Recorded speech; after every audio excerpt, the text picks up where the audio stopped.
ಟ್ಯಾಬ್ಲೆಟಲ್ಲಿ ನಾವೇನು ಮಾಡ್ತೀವಿ ಅಂತಂದರೆ ಡೋಪಮಿನ್, ನಾನು ಹಾಗೆ ಹೇಳಿದಾಗ ಡೋಪಮಿನ್ ಅನ್ನೋದು ಒಂದು ಕೆಮಿಕಲ್ ಸಬ್ಸ್ಟೆನ್ಸ್. ಯಾವುದು ದೇಹದಲ್ಲಿ ನರಗಳ ಸವಕಳಿಕೆಯಿಂದ ಪ್ರೊಡಕ್ಷನ್ ಏನು ಉತ್ಪತ್ತಿ ಕಡಿಮೆ ಆಗುತ್ತೋ ಆ ಡೋಪಮಿನ್ನ ನಾವು ಟ್ಯಾಬ್ಲೆಟ್ ಫಾರ್ಮಲ್ಲಿ ಅದನ್ನು ಸಪ್ಲೈ ಮಾಡ್ತೀವಿ. ಅಂದರೆ ಟ್ಯಾಬ್ಲೆಟ್ ಪೇಷಂಟ್ಗೆ ಪ್ರಿಸ್ಕ್ರಿಪ್ಷನ್ ಕೊಡ್ತೀವಿ.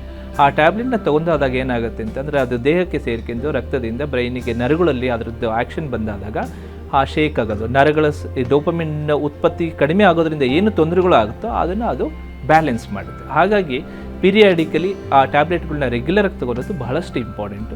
ಈ ಟ್ಯಾಬ್ಲೆಟ್ಗಳನ್ನ ನಂಬರ್ ಆಫ್ ಟ್ಯಾಬ್ಲೆಟ್ಸು ಅಥವಾ ಸೈಡ್ ಎಫೆಕ್ಟು ಆ ಥರ ಏನನ್ನೂ ಕೆಟ್ಟದಾಗಿ ಯೋಚನೆ ಮಾಡಬಾರ್ದು ರೋಗಿಗಳು.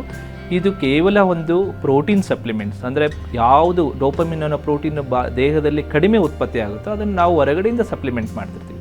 ಅದನ್ನು ನೀವು ಸರಿಯಾಗಿ ತೊಗೊಂಡ್ರಿ ಅಂತಂದರೆ ಅದು ರೋಗದ ಲಕ್ಷಣಗಳೆಲ್ಲವೂ ಚೆನ್ನಾಗಿ ಕಂಟ್ರೋಲಲ್ಲಿ ಬರುತ್ತೆ.